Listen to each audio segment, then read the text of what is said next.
My 3.5-year-old son and my wife's childhood sweetheart son were fighting over a toy. My wife, Chloe, slapped our son across his small face. Leo, you need to learn to share. Why would you try to take a toy from your big brother? Leo burst into tears, terrified. Meanwhile, the other boy, Tyler, looked on with a smug grin. He even clapped his hands. I walked in from work and saw the whole thing. 1. Crying. That's all you ever do. Just you wait until I'm done with you. Chloe was still fuming. She raised her hand to slap him again. I rushed forward, pulling my son behind me. They're just two kids fighting over a toy. Why would you hit Leo? When Leo saw me, he grabbed on my pant leg for dear life. He was sobbing so hard he could barely breathe. Chloe's face was a thundercloud. Well, look at you, Liam. Who do you think you are, talking to me like that?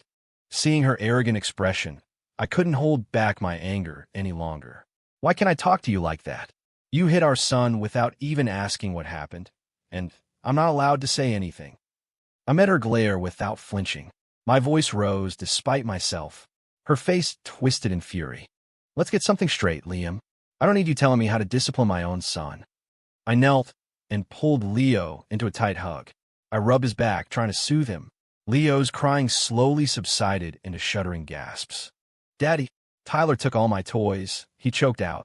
He broke them all. That's when I noticed the floor around Tyler's feet was littered with the broken remains of toys. They were all of Leo's favorites. When Chloe heard Leo's accusation, she scoffed. Are you serious? It's just a few cheap plastic toys. Why are you making such a big deal out of it? I looked at her cold, indifferent face.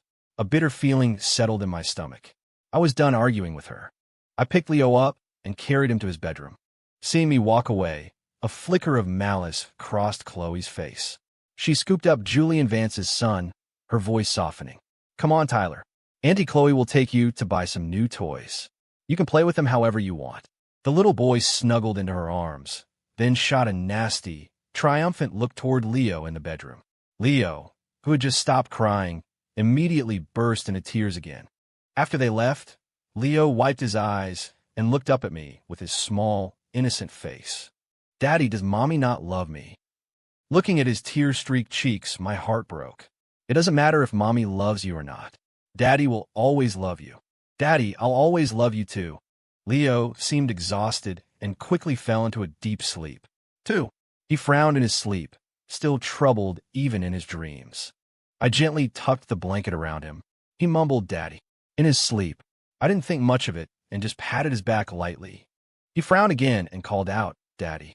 His small voice sounded strained, uncomfortable. My stomach dropped. I placed my hand on his forehead. It was burning up. Oh no, Leo's got a fever. It was already past 10 o'clock. A heavy rain was pouring outside. Chloe still wasn't home. I called her phone repeatedly, but every call went to voicemail. She finally picked up on the 8th try. Her voice was sharp with irritation. Liam, what is your problem? Can't you take a hint when I don't answer? I was frantic with worry. I didn't have time to argue about her tone. Chloe, are you serious right now? I said, my voice rising. Leo has a high fever. He's burning up. You need to come home right now so we can take him to the hospital. A cynical laugh came through the phone. He was perfectly fine this afternoon, and now you're telling me he's sick? Do you really expect me to believe that? I couldn't believe what I was hearing. My eyes turned red with a mixture of rage and anxiety. I shouted into the phone, Chloe, this is serious. Why would I joke about Leo being sick? You need to get back here now. It's pouring rain, and it's not safe for me to drive him to the ER alone. In the background, I could hear Tyler's giggling. Then Chloe's voice, completely unconcerned. You're just trying to guilt me into coming home. Stop playing these stupid games. Liam, using our son's health as an excuse. What kind of man are you? You've been acting out ever since Julian came back. Can you please stop being so childish? I'm sick of your jealousy. I hope this is the last time you pull a stunt like this. And let me tell you, Liam, even if Leo is sick, I'm not coming home tonight. With that, she hung up.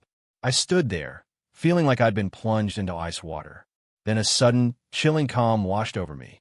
I quickly bundled Leo up, carried him to the car, and drove to the hospital. The rain was coming down in sheets, blurring my vision. I drove carefully, my hands gripping the wheel. Leo was clearly in distress, crying and fussing in his car seat. I didn't dare take my eyes off the road to comfort him. We finally made it to the ER.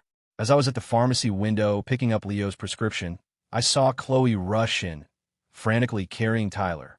Her childhood sweetheart, Julian, followed closely behind her. She was shouting at the nurses and doctors. Her eyes, fixed on Tyler in her arms, were filled with anguish. But after a doctor examined him, it turned out to be nothing. Tyler just had a tiny scratch on his finger from a broken toy. It had barely even bled. And yet, Chloe was acting like it was a life-or-death situation. Watching the scene unfold, I felt a wave of surreal absurdity wash over me. The old me would have marched right over there with Leo in my arms and confronted her. But in that moment, I found I just didn't care anymore. They put a small bandage on Tyler's finger, and they were gone. It was almost dawn by the time Leo and I got home. Unsurprisingly, Chloe hadn't come home. The apartment was empty and silent. I gently laid my sleeping son in his bed and pulled the covers over him. I opened my phone and saw a new notification on my social media feed. Out of habit, I opened it and saw a new post from Julian. It was a photo of Chloe, Julian, and his son, all cuddled together on a large bed. The caption read, "A family full of love." In that instant, my heart turned to stone. 3. My wife, Chloe Morgan, daughter of the prominent Morgan family of New York City. She was the queen of our campus back in college. I pursued her for 3 years at NYU. I did everything I could to win her over, humbling myself completely. I wrote her endless letters until my hand cramped. I brought her breakfast every single morning. Whenever she studied at the library, I would go ahead to save her a good seat. For every holiday, I'd painstakingly pick out the perfect gift. Even when she was in a bad mood and took it out on me, I would just soothe her with a gentle voice. But despite all that, she never agreed to be my girlfriend. It was only when we were about to graduate, right after her childhood sweetheart Julian Vance moved to Europe and got married, that Chloe finally came around. A year after graduation, we got married. Then we had Leo. For the first few years of our marriage, she was a decent enough wife and mother. But that all changed 3 months ago when Julian got divorced and moved back to the States. Chloe became a different person. She grew increasingly critical of me, and her patience with Leo wore thin. Yet, she was endlessly gentle and attentive to Julian's son, showering him with affection. Chloe completely ignored me and Leo. Several times, she left Leo home alone while I was at work. She was too busy whining and dining with Julian and his son, playing house with them. Anyone would have thought they were the real family. I argued with her about it countless times. I tried to get her to focus on our own family. But she didn't just ignore me, she got worse. Until last night, when she didn't even bother to come home at all. I stared at Julian's Facebook post and quietly hit the like button. Then I left a comment. "Quite the happy family. Hope it lasts forever." Around noon, I made some chicken noodle soup. After Leo had some, his condition clearly improved. He looked at me with hopeful eyes. "Daddy, can I watch a movie?" I settled him on my lap. "Of course, buddy. What do you want to watch?" In his little kid voice, he said, "I want to watch Spider-Verse." I put on a movie and cut up half a watermelon. We sat there completely absorbed. 4.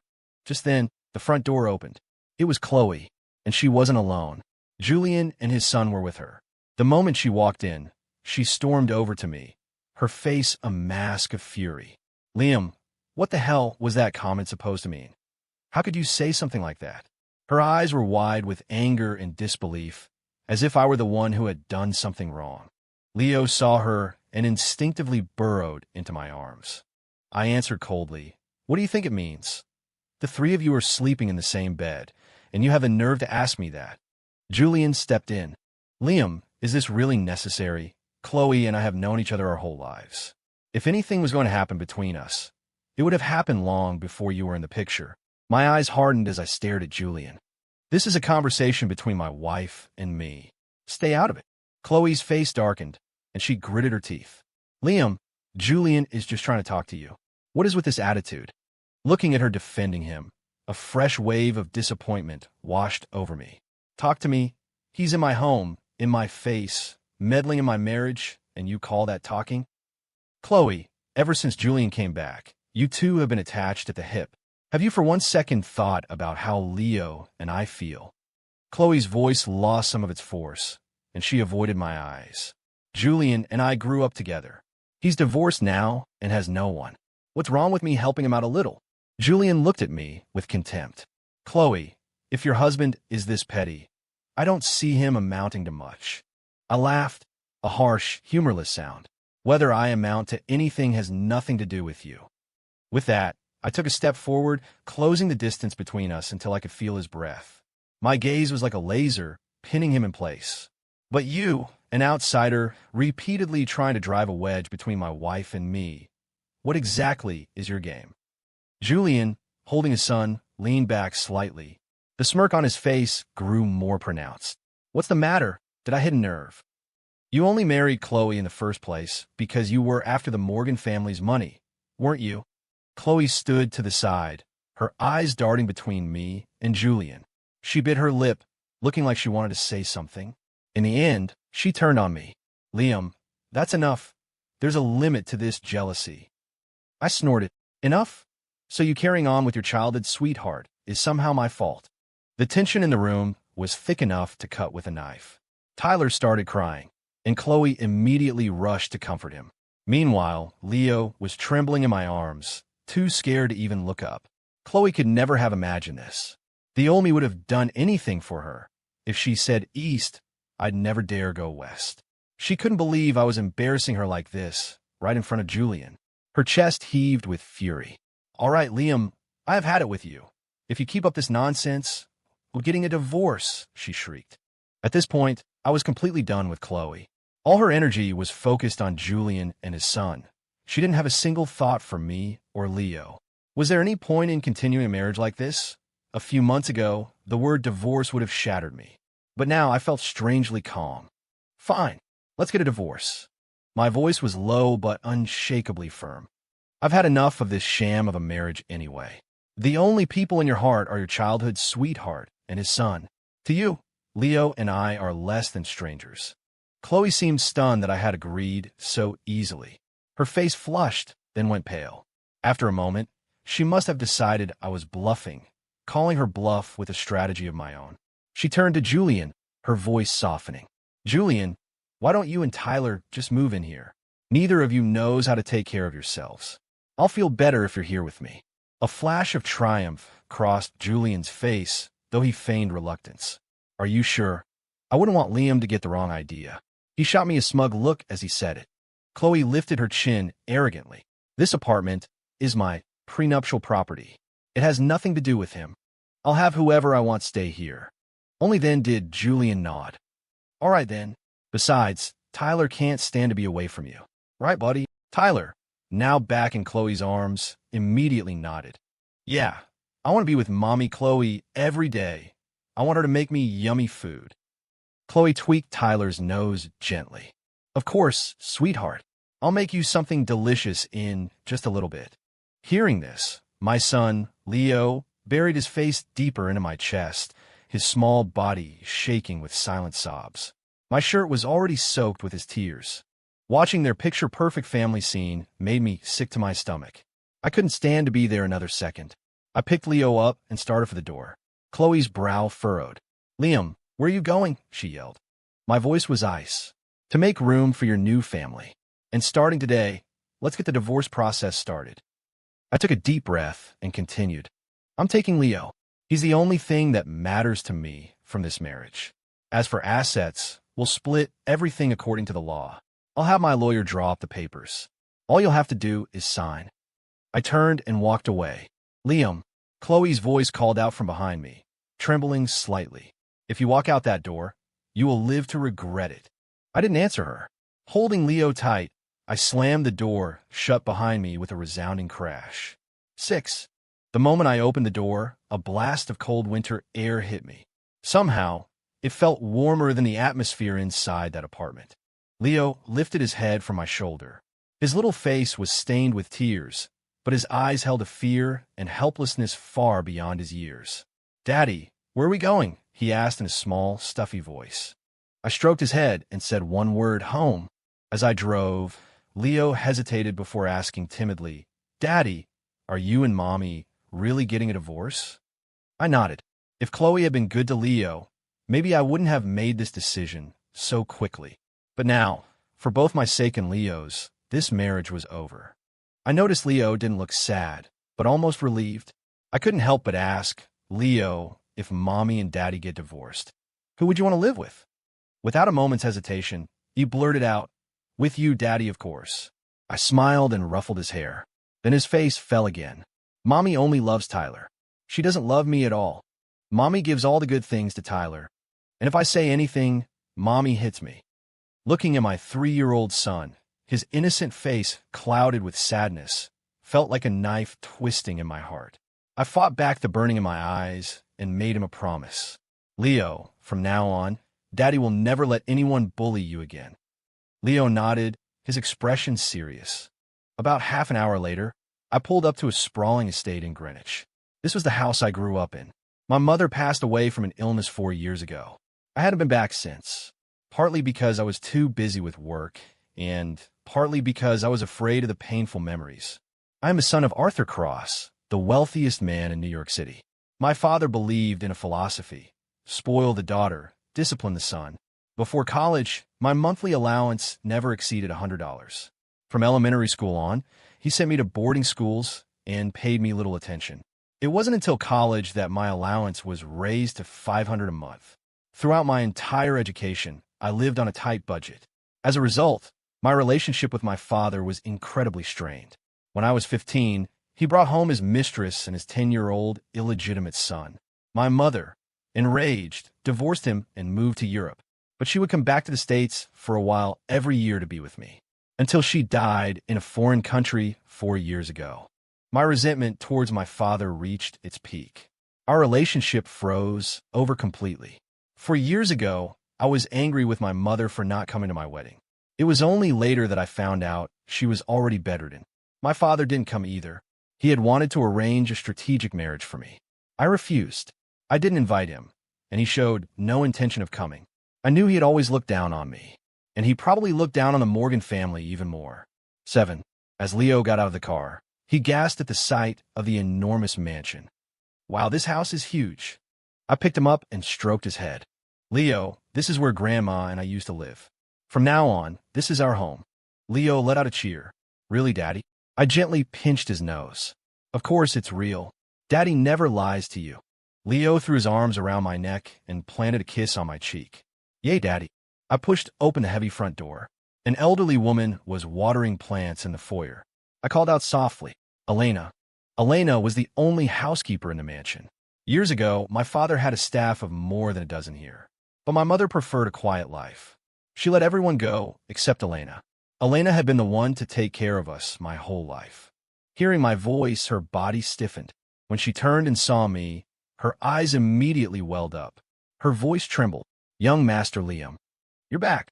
She put down her watering can and wiped her hands nervously on her apron. It really is you. Oh, thank goodness. A happy flush spread across her cheeks. It's been 4 years, sir. She covered her mouth as tears finally spilled over and ran down her face. My own eyes grew misty. Elena, I'm home, I said, trying to comfort her. And I'm not leaving. We're here to stay.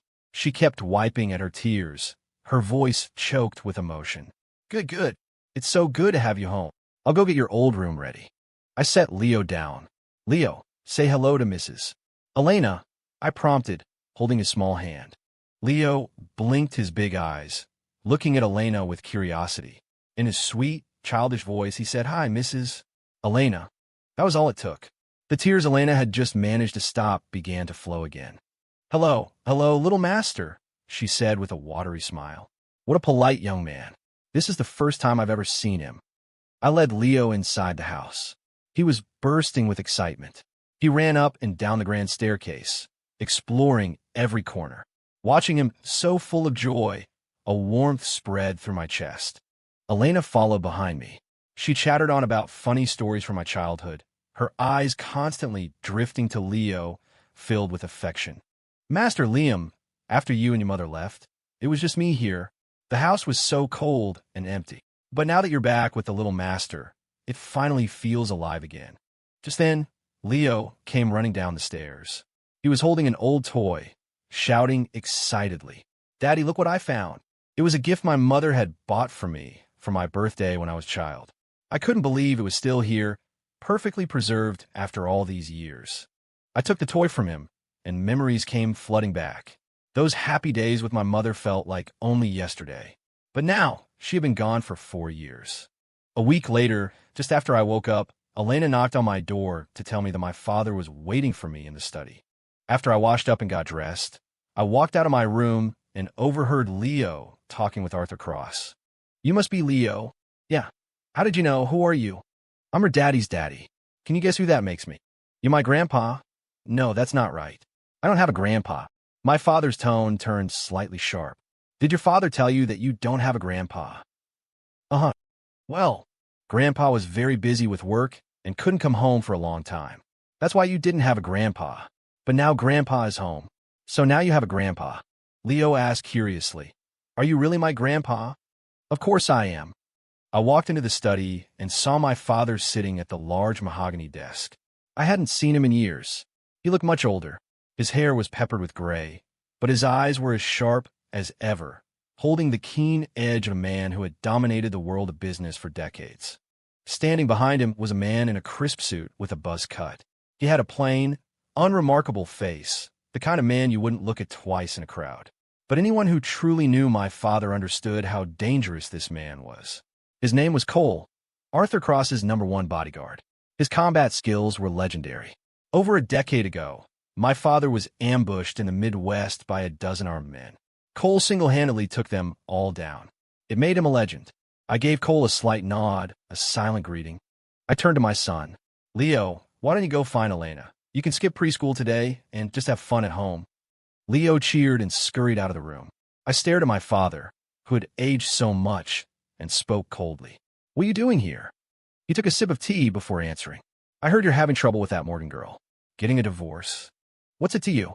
A flicker of annoyance crossed his face. "I warned you from the beginning. The Morgans are bad news, but you wouldn't listen.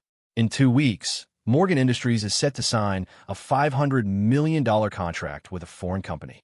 Their business has been struggling lately. If they land this deal, they won't just recover. They'll take a significant step forward. If they don't, given their current situation, they won't last much longer. That Julian Vance fellow isn't actually divorced. He came back at this specific time to get close to Chloe, earn her trust, steal their trade secrets, and snatch the deal out from under them." I listened in silence, processing what he said before speaking. "You used to barely give me the time of day. The only reason you're being so patient and telling me all this now is to get back in my good graces. Arthur, if your illegitimate son hadn't died, you probably would have gone your whole life without ever thinking of me again. For years, that son, Lance, had been the one showered with all the family's affection. He was the biggest degenerate in New York City. Gambling, drugs, you name it. He owned countless cars and properties. A month ago, he died of a drug overdose. The tabloids had a field day with it. As soon as the words left my mouth, a vein pulsed on my father's forehead. It was a sign of his extreme anger. I braced myself for an explosion, but instead he just let out a deep, heavy sigh. Maybe it was my imagination, but in that single moment, he seemed to age 10 years. "Liam, I'm getting old.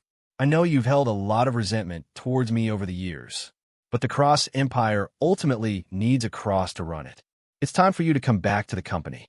I looked at his slightly stooped shoulders.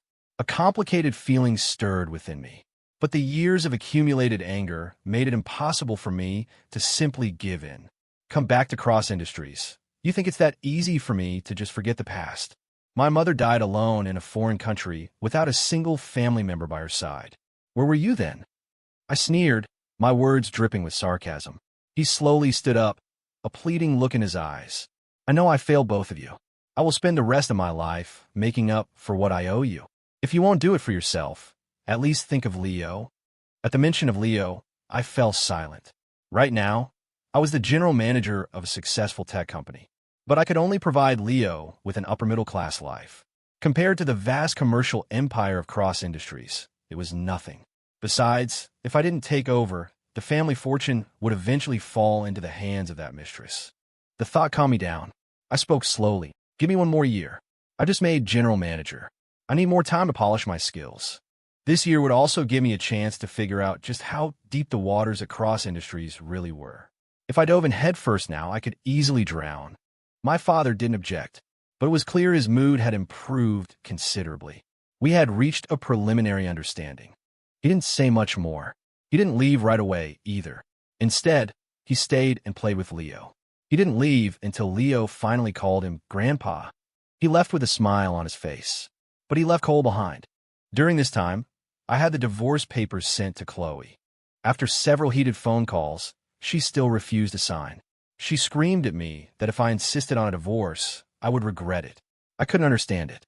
She was the one who betrayed our marriage, so why was she clinging to it so desperately? Regardless, I had already handed the matter over to my lawyers. One day, after work, Cole and I went to pick Leo up from his preschool. We were told that his mother had already picked him up. A cold dread washed over me. I pulled out my phone and saw two unread messages. The first was from a friend of mine, a distant relative of the Morgan family who I was on good terms with. Liam, it's the old man Morgan's 60th birthday gala tonight. How come you're not here? I froze.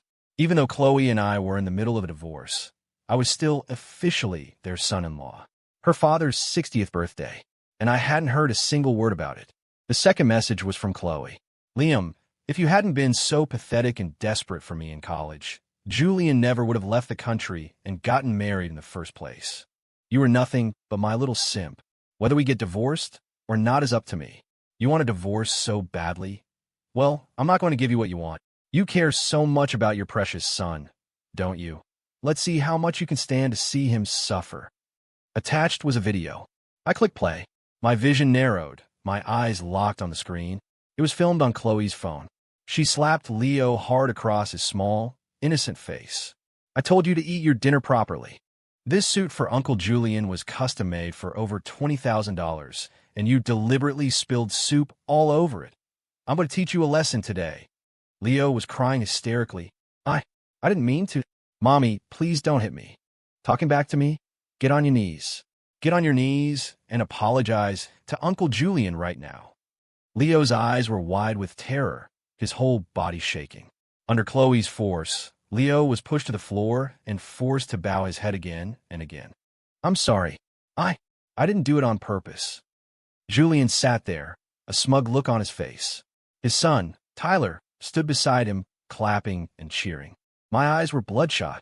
The muscles in my face twitched with uncontrollable rage. Even a usually stoic Cole had a dark, murderous look in his eyes. I opened to find my app for Leo's smartwatch.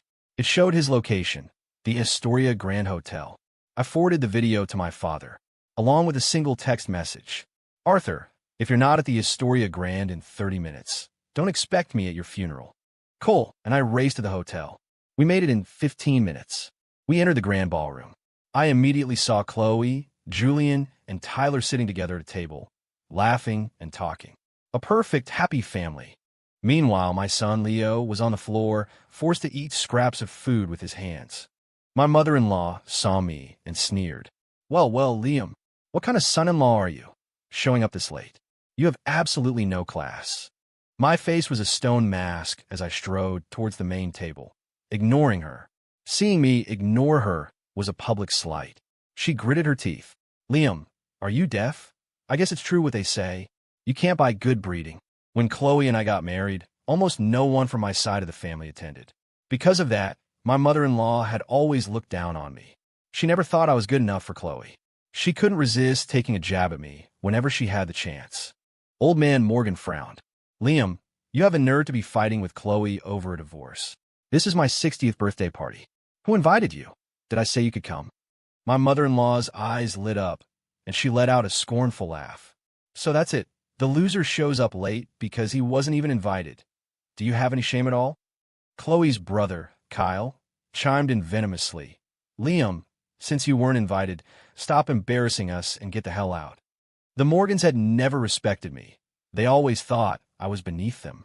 The Vance family was at least on their level financially. Now that Julian was back, they were eager to put on a show for him. They were practically tripping over themselves to grind me into the dust. Julian watched the Morgans tear into me with a triumphant smirk. He wrapped his arm around Chloe, his eyes challenging me. I didn't say a word. I walked straight up to Julian, and I slapped him across the face. The sharp crack echoed through the entire ballroom. It was a powerful blow.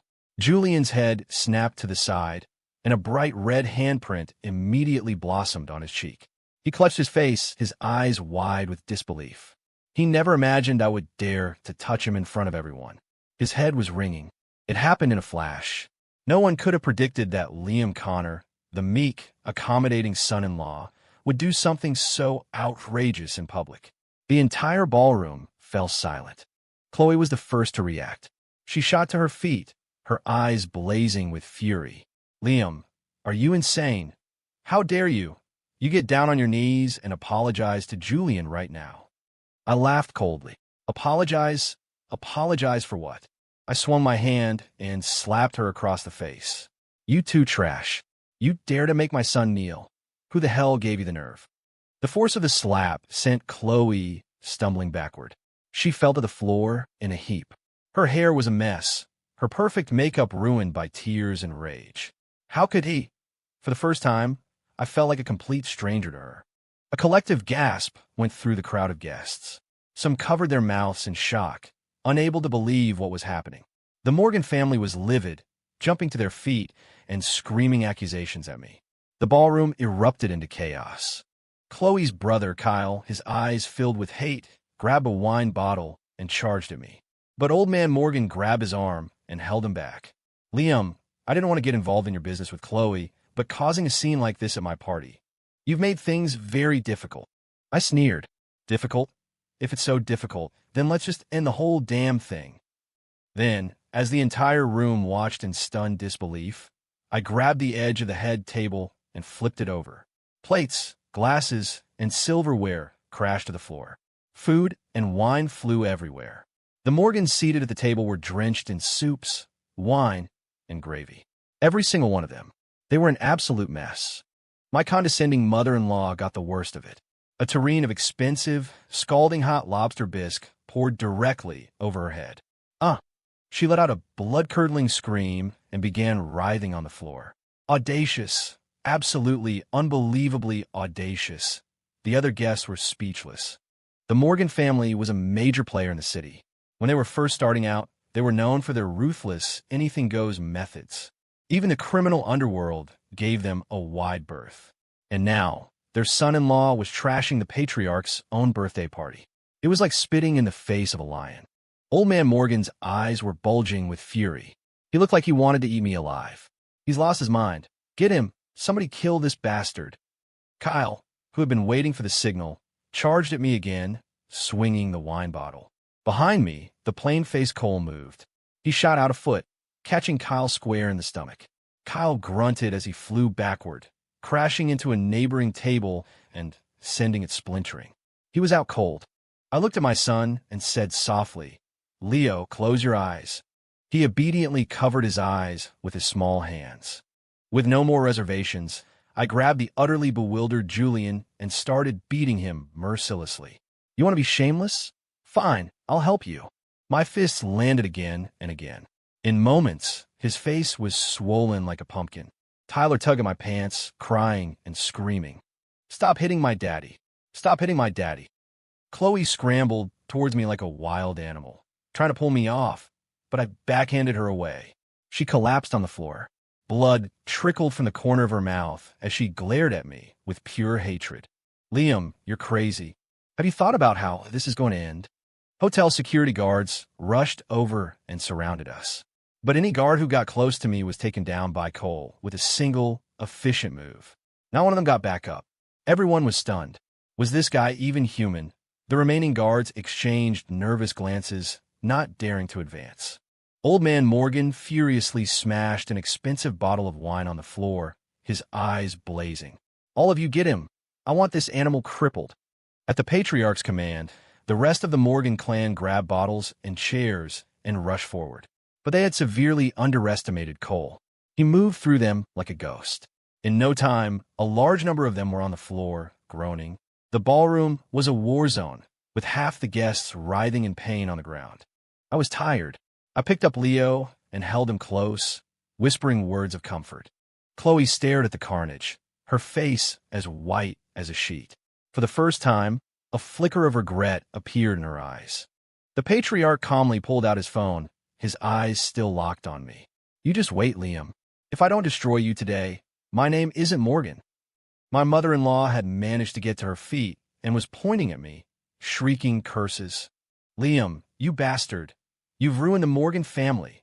I hope you die a horrible death. She screamed, trying to lunge at me to scratch my face, but she tripped over one of the bodies on the floor and went down again in a pathetic heap. Who has the nerve to talk about destroying my son? Who wants my son to die a horrible death? Step forward and say it to my face. A powerful voice boomed from the entrance.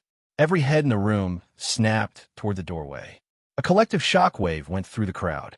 It was the city's wealthiest man, Arthur Cross. Arthur strode in, leading the charge. Behind him were more than 30 people. It wasn't a huge group, but they carried the presence of an army. Their aura was overwhelming. These were the top executives of Cross Industries and the heads of its global subsidiaries. Each one of them was a titan of industry, a person whose actions could shake the city's entire business landscape. Arthur Cross wasn't just the richest man in New York. He was the second richest man in the country. He was a regular fixture on the news. Everyone in that room recognized his face. Arthur had been in the middle of a board meeting when he got my text. He had rushed over immediately with his top people. He had made it with 1 minute to spare. His piercing gaze swept the room, finally settling on Old Man Morgan and me. The color drained from the Morgan patriarch's face. His legs began to tremble uncontrollably. My mother-in-law was frozen on the floor, her mouth hanging open, unable to utter another word. Everyone was stunned. What? No way. Liam is Arthur Cross's son? This? Chloe was completely dumbfounded. That's impossible. What is happening? Old Man Morgan's expression was a twisted mess. His company was already in decline. 70% of their business came directly from contracts with Cross Industries. And now, they had thoroughly, completely offended Arthur Cross.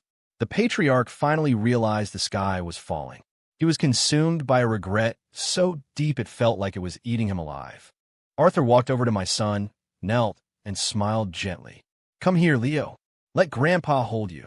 Leo looked up at me for permission. I nodded. Only then did Leo's face crumple as he choked out, Grandpa. Arthur picked Leo up and turned his cold gaze on the Morgan patriarch. Did you really think your family runs this city? You're nothing but a bunch of thugs who clawed their way up using dirty tricks, feeding on the scraps from my table. If my son hadn't taken an interest in your daughter, do you really think Cross Industries would have ever given you the time of day? Don't make me laugh. You're nothing. The Morgan family stood there, shell-shocked by the verbal lashing. The patriarch's face was as black as soot.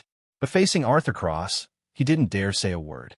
After tearing into the Morgans, Arthur turned his attention to Julian. And you know better. The Vance family's overseas business is on the verge of bankruptcy.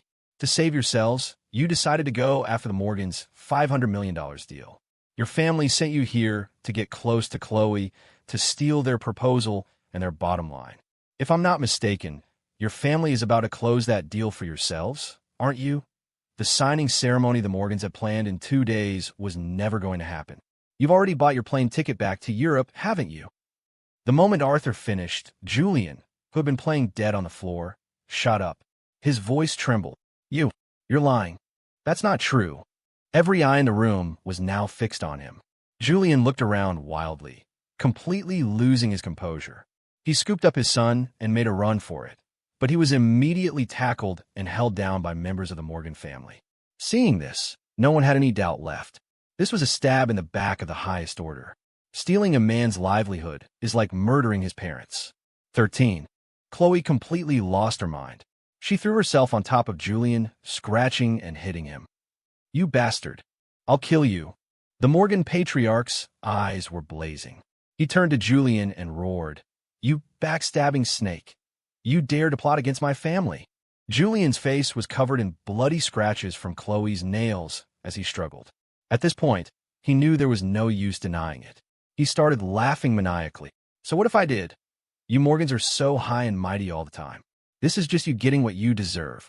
Arthur Cross watched the chaotic scene with a cold smile. He continued, and since we're laying all the cards on the table, I might as well tell you that I have acquired substantial evidence of the Vance family's illegal business operations overseas. All I have to do is hand this evidence over to the authorities, and the Vance family can look forward to being completely wiped out. Hearing this, Julian looked as if he had been struck by lightning. He went limp, collapsing to the floor, his eyes filled with absolute despair. I knew Julian Vance was finished. The Morgan family had plenty of their own skeletons in the closet. The patriarch would never let him go easily. As much as I disliked my father, I had to admit his move, using one enemy to destroy another, was viciously effective. The Morgan patriarch knew he could settle his score with the Vances later. Right now, his priority was to appease Arthur Cross. Otherwise, the Morgan family was truly done for. At this thought, beads of sweat rolled down his forehead. His knees buckled, and he nearly collapsed. He began to stammer, his voice laced with terror and desperation. Mr. Cross, I was blind. I didn't know Liam was your son. Please, I'm begging you, have mercy on my family this one time. Arthur snorted, his eyes full of contempt. Mercy? You know exactly what kind of life my son has lived under your roof all these years. Today, I'm going to show you the price for bullying a son of Arthur Cross. He turned to the executives behind him and declared in a booming voice, as of today, all contracts and partnerships with Morgan Industries are hereby terminated. The patriarch looked as if he'd been hit by a freight train. His face turned a deathly gray. 70% of his company's revenue depended on Cross Industries. Terminating the contracts, on top of losing the $500 million deal, was a death sentence. Arthur Cross was known for his ruthless decisiveness in the business world. Once he made a decision, it was final. In his desperation, Old Man Morgan turned to me. My dear son-in-law, I was wrong.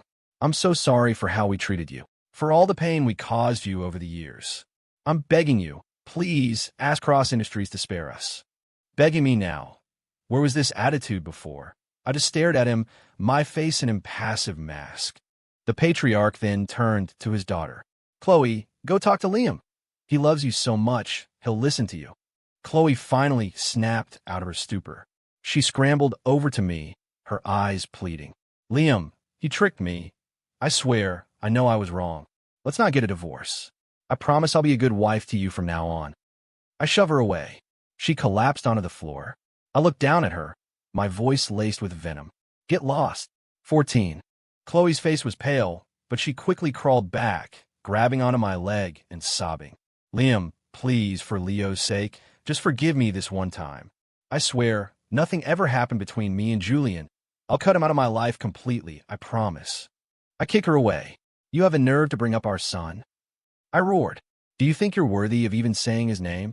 Have you forgotten how you treated him? I knelt, patting her cheek lightly with a hand devoid of any warmth. Tomorrow morning, 9 o'clock, we're meeting at the courthouse to sign the papers. Cross Industries is done with the Morgan family. Don't even think about changing that, but I will make sure they don't actively try to destroy you further. This is the only chance you get. I suggest you take it. Without another glance at her, I stood up and walked away. Arthur Cross, holding Leo, followed me out, his entourage trailing behind us. The next day, Chloe stood outside the courthouse, begging me. She was crying hysterically, like a child. Honey, I know I was wrong. I've cut Julian off completely. I'll never do it again. Honey, I don't want a divorce. Please don't do this. The irony was laughable. We had been married for 4 years, and this was the first time she had ever called me honey. I felt no happiness, only a profound, chilling disgust. No matter how much she pleaded, I went through with the divorce. I wouldn't make the same mistake twice. Although my family didn't actively pursue the Morgans, the family had made too many enemies over the years. Everyone knew they were finished. Within 6 months, Morgan Industries declared bankruptcy, buried in debt. Later, I heard through the grapevine what happened. Old Man Morgan had Julian and his son sent to settle a debt with some very unpleasant people south of the border. Their organs were reportedly sold off around the world. After the bankruptcy, the Morgans' shady business practices came to light. The core members of the family all went to prison. Even Chloe was sentenced to 10 years for money laundering. And the Vance family, thanks to my father's machinations, quickly faded into obscurity. A year later, I began the process of taking over my family's vast commercial empire.